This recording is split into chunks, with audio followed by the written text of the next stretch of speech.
सुना हमार सवाल। बतावा भौजी। अरे रंगना ये देवरू रंगना,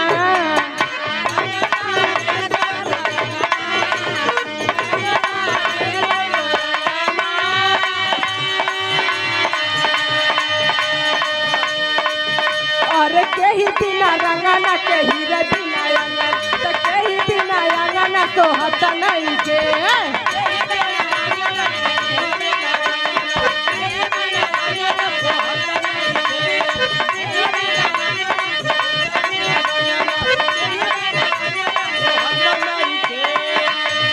दे देबा कि ना हमारे सवाल का जवाब। ए भौजी, अगर हम तोहरे सवाल का जवाब दे दे तो तू हमके का दे दी? तू पहले जवाब दा, फिर हम देबो जवन देवे के होई। ले भौजी, बोला। अगर हम तोरे सवाल का जवाब भौजी दे दे तो तू हमार बियाह रखवा दे दी। अरे बिल्कुल। ए भौजी। बोला।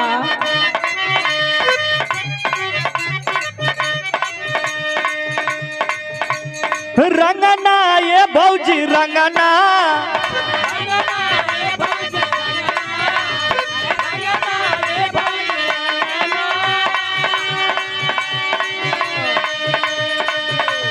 रंगना ये भौजी रंगना,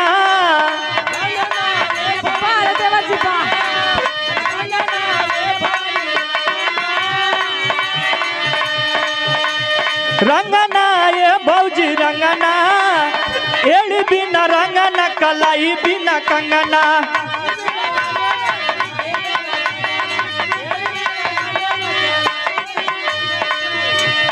ये भौजी। बोला। एड़ी बिना रंगना कलाई बिना कंगना, भौजी बिना अंगना सोहाता नहीं खे।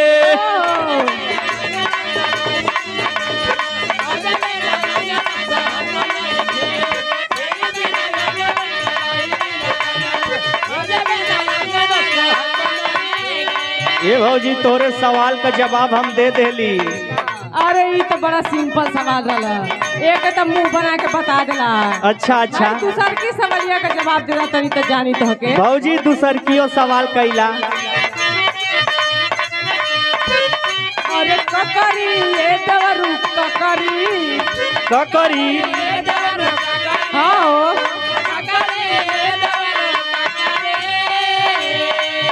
अरे ककरी ये देवरू ककरी,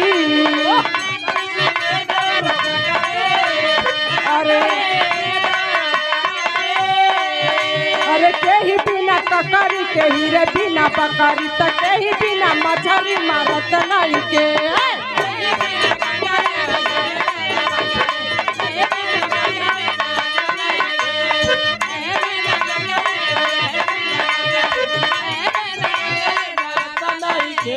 बोला बोला। ए भौजी। बोला। ई तो बड़ा आसान सवाल पूछ देलू हो। अरे बतावा तब न जानी हो। एके तो हम चुटकी में एकदम तुम्हारे सवाल का जवाब दे दे। दे के देखावा। अगर सवाल का जवाब दे देला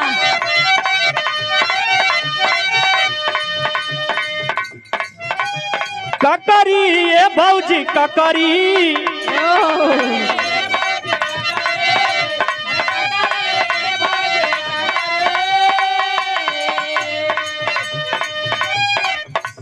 ककरी ये भौजी ककरी,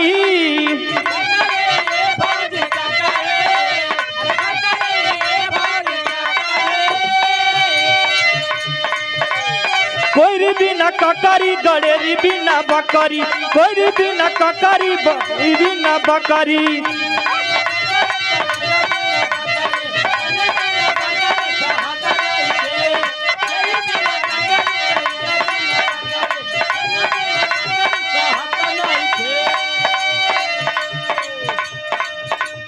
ककरी ये भौजी ककरी,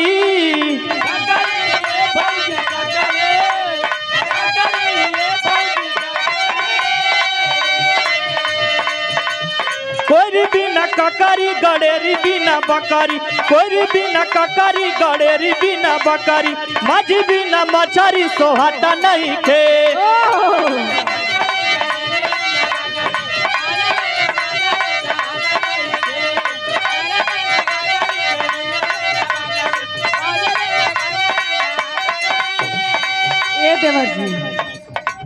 तनी देखावा अपन। देखा देखा भौजी, कहीं लिखल है ना न बड़ा। अरे देख ला हो, पूरा ऊपर नीचे देख ला, कहीं लिखल तो नहीं थे। ऐसी सर का सवाल का हमरे जवाब दे दा। बोला भौजी। अरे हरवा ये देवरू हरवा,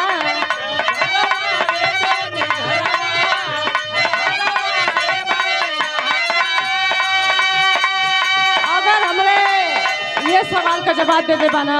हाँ भौजी, तो हम अपने मौसी के लड़की से तोहर बियाह। हाय हाय हाय रे भौजी, अब देव जल्दी सवाल कर। हरवा ये देवरू हरवा,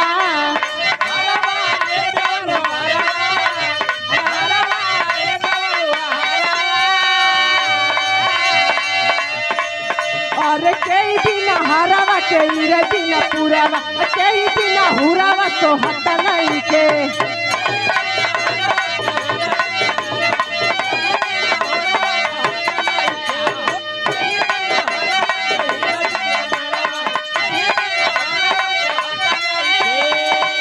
ए भौजी, बोला।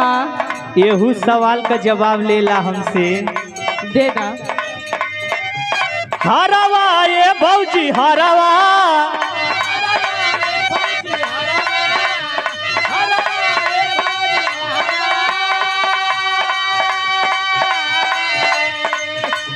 माली बिना हरवा कोहर बिना कोहर, माली बिना हरवा कोहर बिना पुरवा।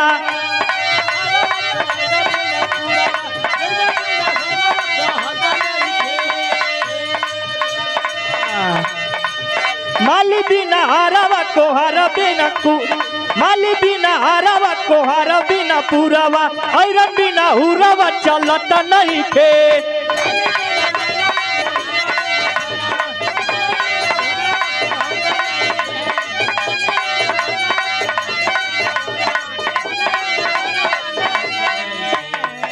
बस गुरुजी, समापन। गुरुजी आयुष एक आई बाबू, एक गीत गा के तुरंत समापन। छोट से समाजवादी गीत एक ठेका दावा।